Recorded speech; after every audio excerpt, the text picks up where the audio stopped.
In the middle of a dense evergreen forest, there is a lake. It's a still water body that does not move at all.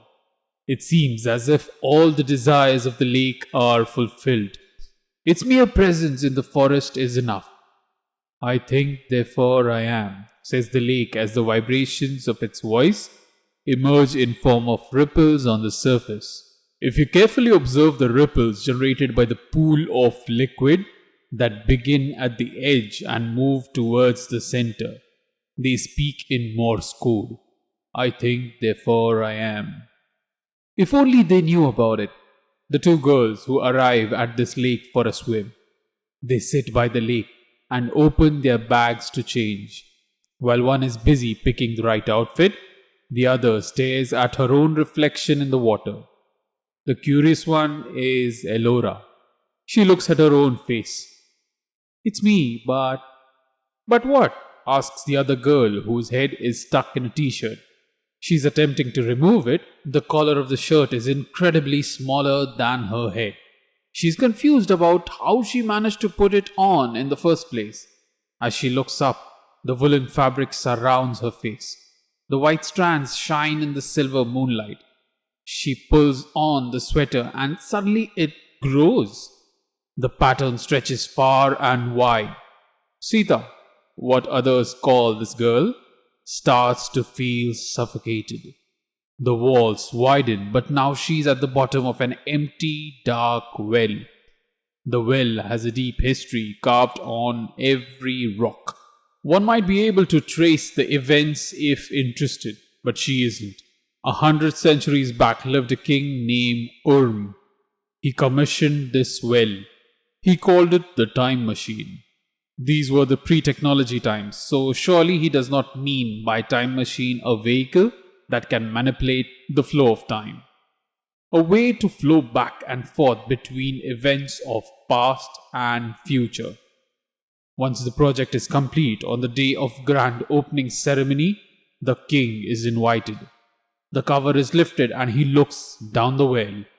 There she is, a girl unknown to the kingdom, never seen before, and yet she is there. Hello? Hi, my name is Sita. Can you save me? Sita? Asks the king. What is Sita? It's my. She rubs her hands against the wall of the well and suddenly sparks emerge. The blinding light makes the king and his men look away, but then they start seeing things clearly. How did you get down there? Come up, child, he says, extending his arm. How? Sita screams. I've tried climbing, but it's. Sita looks at the condition of her clothes and hands. They have severely worn out. Although she hasn't, it feels as if she has struggled for hours. She starts to cry. At the moment, the well is almost empty with just knee-high water. But when the droplets of her tears join the well water, a loud gong is heard. Dum! Vibrates Elora's eardrums that pass on the signal received to her brain. This curious girl is still by the lake, watching the water. To feel the lake's water, she brings her hand close. Unfortunately, every time she touches, a gong is heard. Scared, she pulls her hand back. As Elora moves her hand back, a turbulent whirlpool is generated. A twister that grows as large as the planet, moving back from the lake, out of the forest, higher up, and up in the sky. It appears as if they are in a gas giant planet. Life here is tough. Surely they know that, says a floating being, looking down at the gas giant red spot of the planet. His humanoid body glows with a flaming green outline. Despite being in the empty interplanetary space, he lives. His chest visibly expands and contracts, as if breathing. But what is he breathing? Not sure. Lenore is an observer, an immortal divine entity of the galaxy, cursed by knowledge. Many millennia ago, he was just a curious mortal boy who used to study under the starlight. On one of the countless habitable planets, his home was Jisuji. Lenore's favorite pastime was to carry a pile of books to an open grassland, lay them open around him, and just read random pages. He would sit in a meditation pose, all books placed forming a circle around him. There would be no candle, nor a lamp, nor any other light source. The starlight was sufficient for the people of his species to read, write, and do all sorts of work during night time. That's because they evolved that way. All this Jisuji planet saw was the eternal night. Lenore and his people have heightened ability of sight. They can read anything written anywhere nearby without looking in that direction. Little Lenore tears up reading one paragraph. As the sword swings in the air high up, our hero finally accepts his fate. Gravity becomes his killer as the blade comes shooting down and pierces his brave heart, thus bleeding great Balthazar to death. Balthazar was the hero to the common, protector to the weak, and teacher to the children. He was a fighter who could recite complex mathematical theorems while slaying his enemies. Little Lenore was a big fan despite knowing he was a fictional character. When teachers of the academy refused to teach Lenore because he asked too many questions, he imagined Balthazar as his teacher. The imagined ghastly figure of Balthazar used to speak to him. Lenore, remember the dance. Hold your sword straight, charge forward, and jump vertically. When you do that, make sure to position your blade such that it follows the hypotenuse. Your goal should be to stab the enemy through the heart. Through the heart, cries adult Lenore. As this divine being engulfed in fire displays an emotion of sadness, not sure what he is crying about. He has slowed down time to the thousandth of a second so that he can closely witness every glowing crack appear in the terrestrial planet before it blows. This ill fate comes to a place called Famaram. The very habitable, lively, fun planet eventually goes boom, just because some people were too ambitious. If I can't rule the planet, nobody will, speaks a mad woman before dropping a planet killing bomb in its core. Lenore stands next to her while she performs this ill deed, but he does nothing to stop her. He has vowed to not interfere. Not anymore. Ella, don't! Shouts a woman as she runs to a little girl who wants to dip her hand in a bucket of heating water. Elora is a curious girl throughout her life. She never hesitates even a bit to experience and understand what she doesn't. Be it touching a hot boiling water that would burn, or a still lake in the middle of a forest that went boom every time she touched. All the sounds that should scare her, but they don't. Elora raises her arm high up and slaps the water hard. Suddenly, all the ripples stop as if scared. The surface is completely still as if scared of this girl. Of course, it is. After all, the lake is conscious of its existence and hence fears not being due to ill actions of some naive girl. Perhaps he knows what ill actions of one woman did to a planet. In this flat mirror of a surface on the ground, Elora sees the sky. She sees the clouds. Beyond the clouds, she sees the moon. Eridanus. My husband, she says. Elora is a young girl. Certainly, she has not reached the age of being married, yet she is. A heartbreak compels her to marry someone who would stay with her no matter what. That glowing silver disk in the night sky is exactly that, a friendly companion. Eridanus means a friendly companion who is a stranger and yet is compassionate enough to be there for you no matter what. The word gets its meaning from a ghost story. At this point, you need to understand something about universal knowledge. In this universe, there is a cosmic library where information on everything is stored.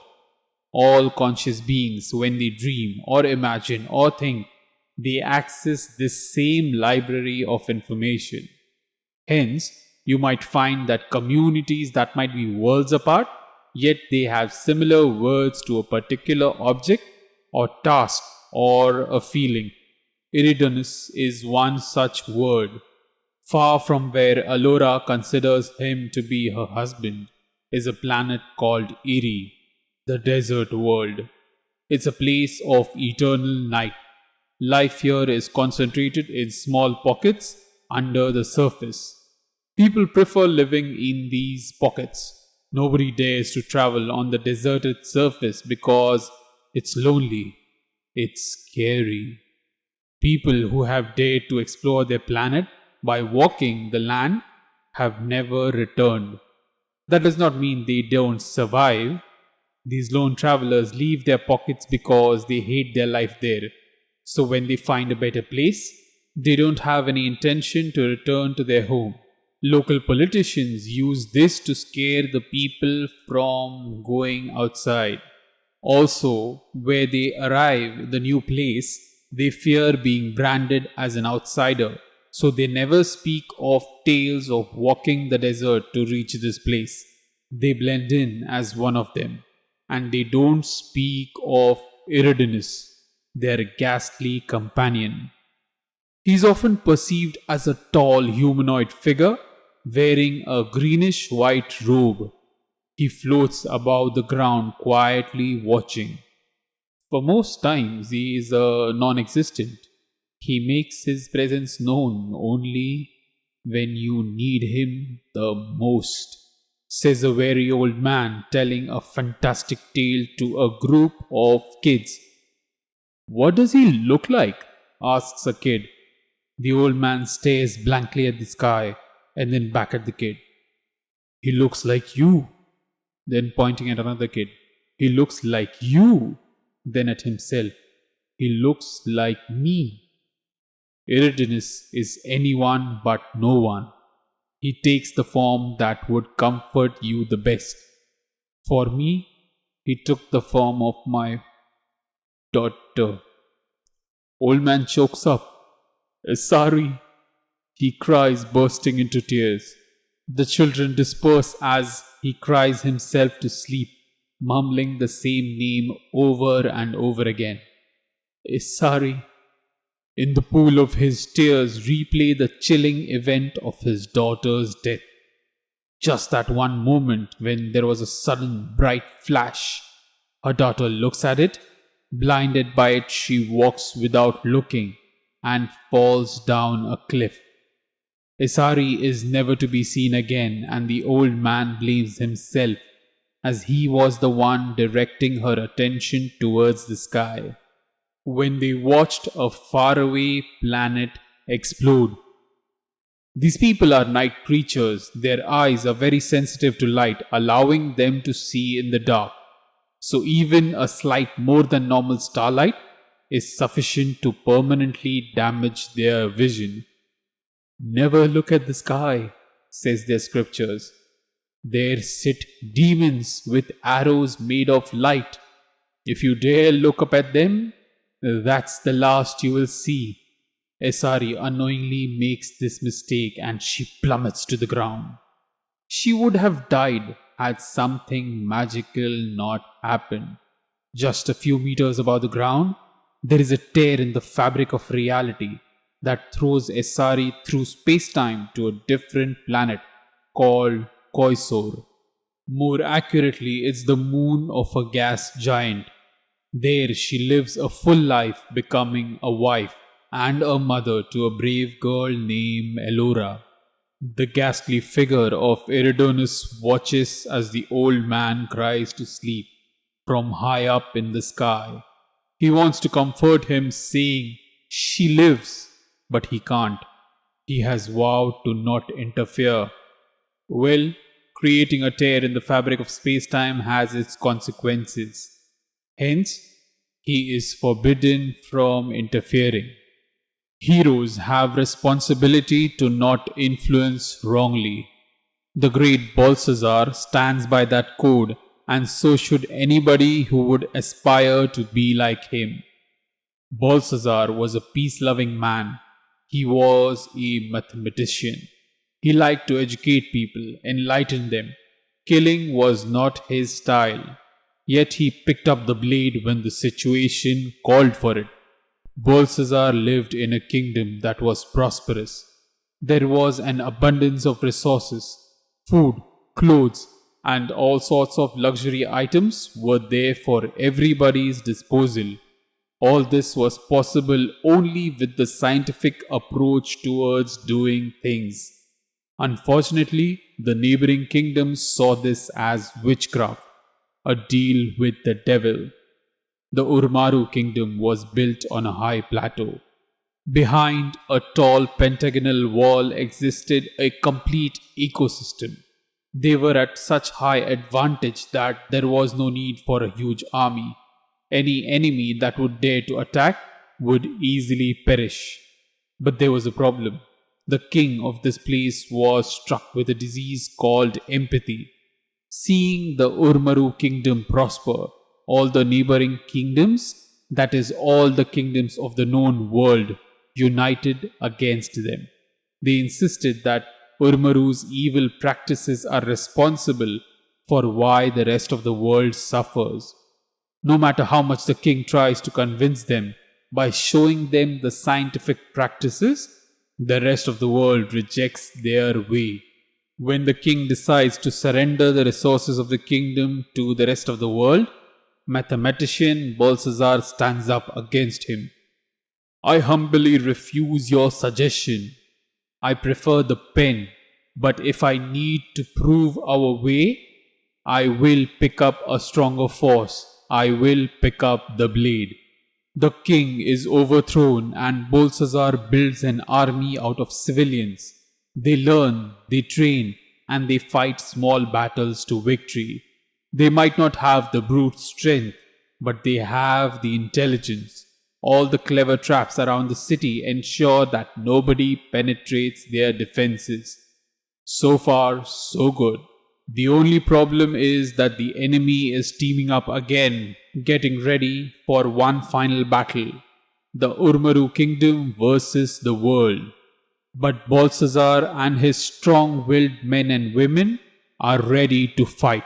That is okay. But one thing they fail to witness is the problem within. Urm IV, the overthrown king. His views of surrendering to their enemy is unacceptable, so he is imprisoned, but not sentenced to death. That was a mistake. King Urm is aware of one lethal weapon called mushroom, created by a bright scientist of the kingdom a few centuries ago. He had once said this in defense of the mushroom. Our ways of life are correct. I strongly believe that. Science is the way to a better future.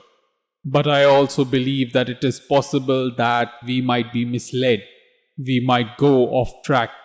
In future, we might be too blind by our own ways to see our wrongdoings. If that time comes, the only solution would be the mushroom. King Urm breaks out of prison with his fellow conspirators, and then he plans to trigger the mushroom.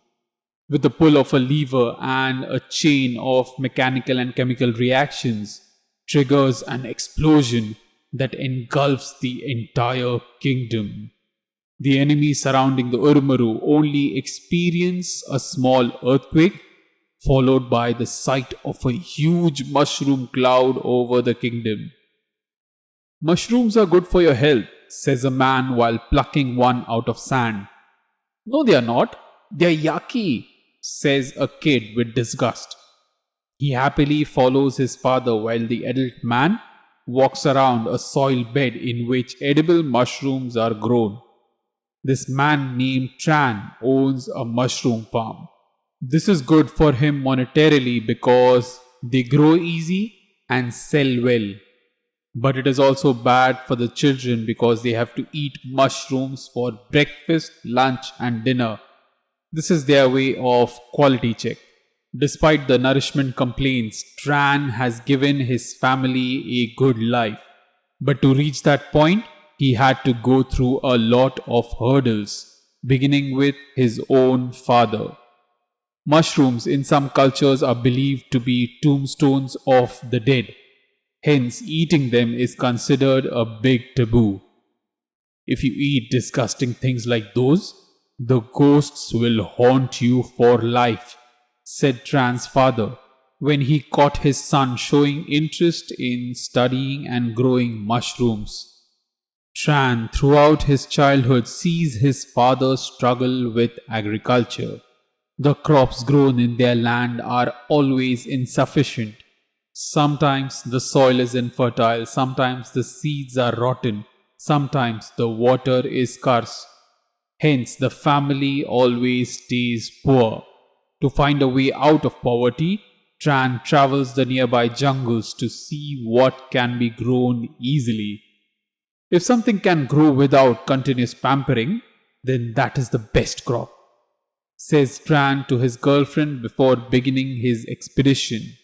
He travels through endless patches of green to discover the best crop. He knows some might be poisonous. To stay away from them is to see what animals eat and what they don't, and after eating, what happens to them. After several failed experiments, at the end of which the animals would die, and that would later be his meal, he finally arrived at a patch of land where there were white protrusions that nearby monkeys were happily munching on. This is it. I finally know what to grow as a farmer and I will be successful, says Tran ambitiously. Mushrooms are tombstones in a way nobody can understand or know. Every time a community goes extinct, God grows a mushroom in their memory. That's why no two mushrooms are of the same composition in this universe. They hold the genetic information of that lost community. Basically, they contain their story. Hence, among the lost worlds, there is one mushroom that grows in the name of Urmaru Kingdom as well. Do you know who eats it? It is none other than little Lenore. Unbeknownst to the little kid, this mushroom is cooked on his 7th birthday. On the same day, his mother gives him a novel called Tales of Great Balthazar. Balthazar might be a fictional character to little Lenore, but elsewhere in the universe, this hero and his Urmaru kingdom is very real. Perhaps that's why Lenore connects with the story on such a deeper level. He feels those fictional events twice, once imagining them in their mind while reading the book, and the second time in his belly while digesting the mushroom. So you can say for Lenore, Balthazar was real even before he knew he was real. They say you should never meet your heroes, says adult Lenore. Whoever they are correct.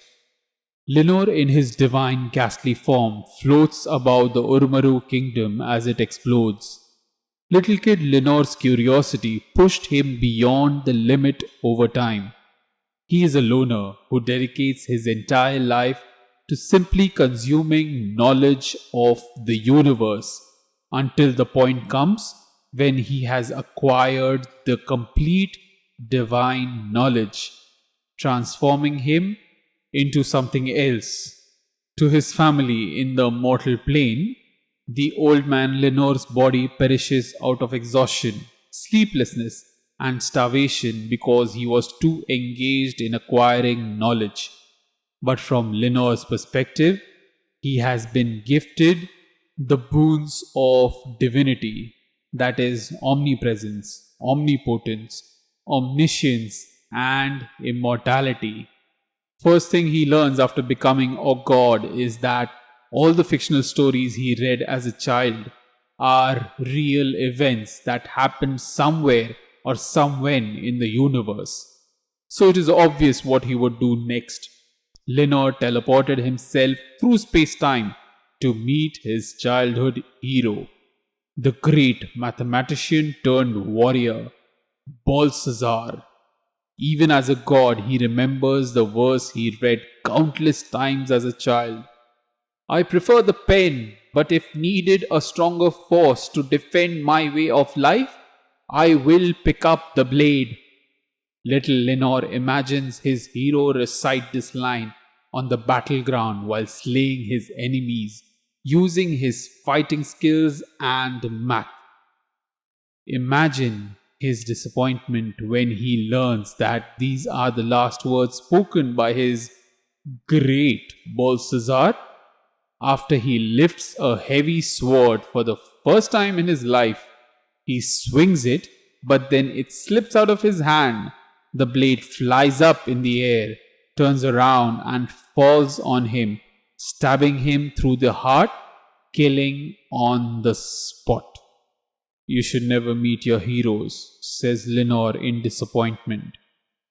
The knight who Balthazar stupidly challenges laughs at the dying mathematician, pulls out the sword from his body, letting the blood gush out, wipes the blade with a cloth, and then walks away.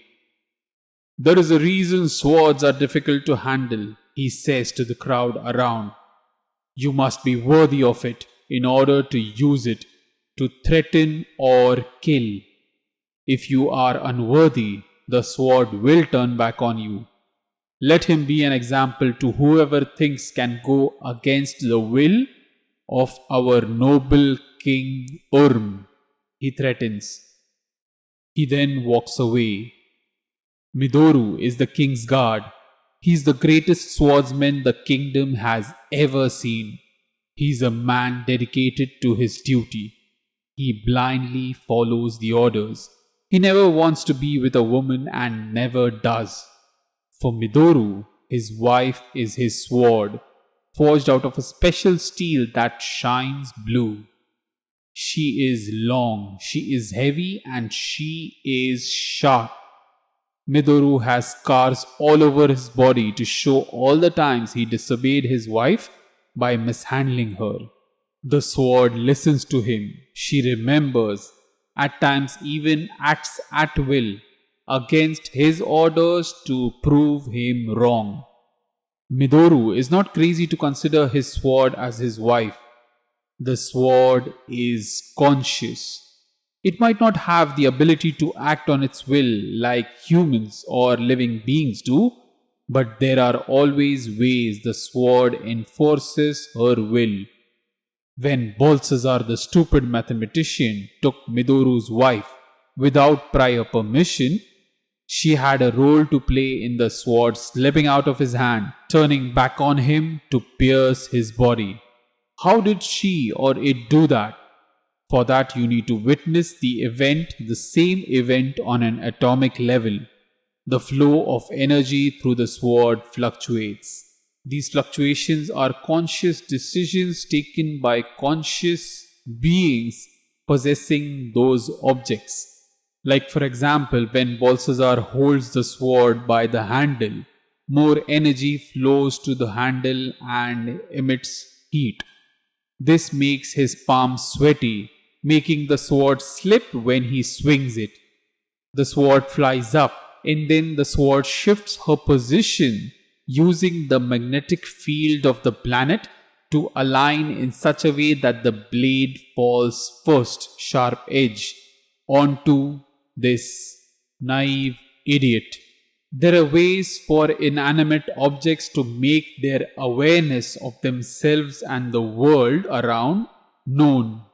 That could be a sword making minor shifts and decisions when mishandled, or a lake reacting to a touch that it might feel hostile and a threat to their life, or make a person hallucinate believing that they are at the bottom of a well when actually all they are experiencing is a stuck t-shirt.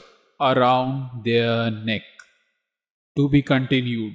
The story continues in the next episode. Till then, please subscribe.